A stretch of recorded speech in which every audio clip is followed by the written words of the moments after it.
The Music Lover's Guide to North America is the first guidebook of its kind focused on the best music museums and other points of interest between the Atlantic and the Pacific in Canada and the United States. Joining me on the show today are the Kingston co-authors, Josephine Matyas and Craig Jones. Welcome to you both. I'm so excited to talk to you about Thanks for this having book. us. Thanks for having us. This is the second book you have written, and I want to hear about why you decided to write this book to begin with. Well, the second book kind of spun off from the first book. We did all these interviews, we visited all these museums and exhibits, and then we went back to the publisher and said, you know, there's a great book in elaborating all these extraordinary museums and exhibits we finished, and the line went silent. And then we were 48 hours out of Kingston on a holiday, and we got an email from the publisher that said, we'll take it. So that's why we... So Joe, tell us a little bit about you and what you've done. Well, I've worked as a writer, full-time as a travel writer for more than 20 years now. And Craig is a full-time musician, as well as having a background in politics and history. And we both have a writing background. So this is actually a wonderful overlap for us, music and travel together. And that's how we approached the first book. This book, in all the research it took over the years, involved 11 road trips in our camper van, often with a dog in tow, 75,000 kilometers, I estimated, thousands of photographs, and 150 plus interviews that ended up creating this book. Let's talk about specifics in the book, like looking at museums, whether across the border or here. Tell us why you focused on music museums. Again, spin-off from the first book, the variety of music museums is really extraordinary. You have at one end, for example, the Smithsonian institutions in the United States, which are unbelievably large and well curated and well resourced. And at the other end of the spectrum, you have the little mom and pop shop museums that specialize in one artist. And we were fascinated by the diversity and the extraordinary range and the exhibits and so forth, and the fact that people throw their lives into these projects. We were just amazed by that. And they were fun places to go to. I don't think there's a single museum we visited where we didn't come away going, oh, I didn't know that. That was really interesting. That was fun to know. And that's how we want people, that's what we want them to feel when they read the book.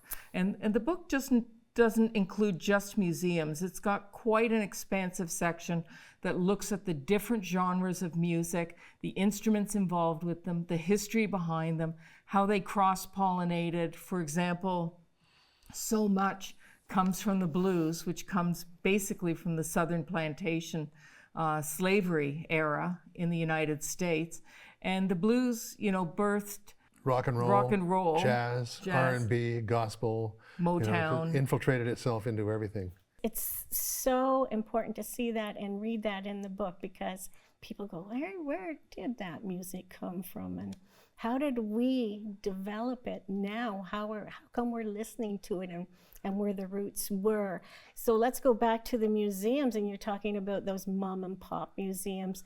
Was there, Craig, a favorite museum of yours, or a couple of museums that you just went, wow, incredible? The one I come back to repeatedly is the Segal in South Carolina, which is, I think of it as the fusion of a great deal of money and obsessive compulsive syndrome.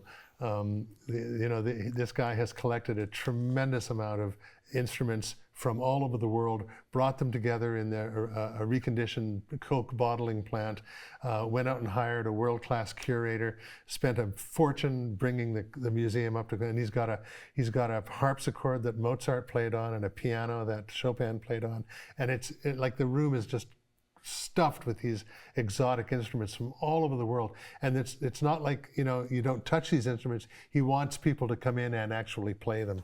So that was the one that really made me, yeah. And how about you, Joe, in terms of what you saw to write about? It's like being asked which is your favorite child at this point in time. I mean, I was really, really taken with the fairly new National Museum of African American Music in Nashville, because it covered the development of the music right from, call and response field work that went to the blues, that then eventually went to hip hop and rap. In Nashville, that's an amazing museum. But I have to say that one of my favorites kind of surprised me. It was the Bob Dylan Center in Tulsa, Oklahoma. I am not particularly a Bob Dylan fan, but when we left there, I turned to Craig and said, I don't know how I can even write this up and actually give it the dues that it deserves. It is dedicated to the craft of creating music and lyrics, and it's tied very closely into the politics of the time, social justice, the civil rights movement.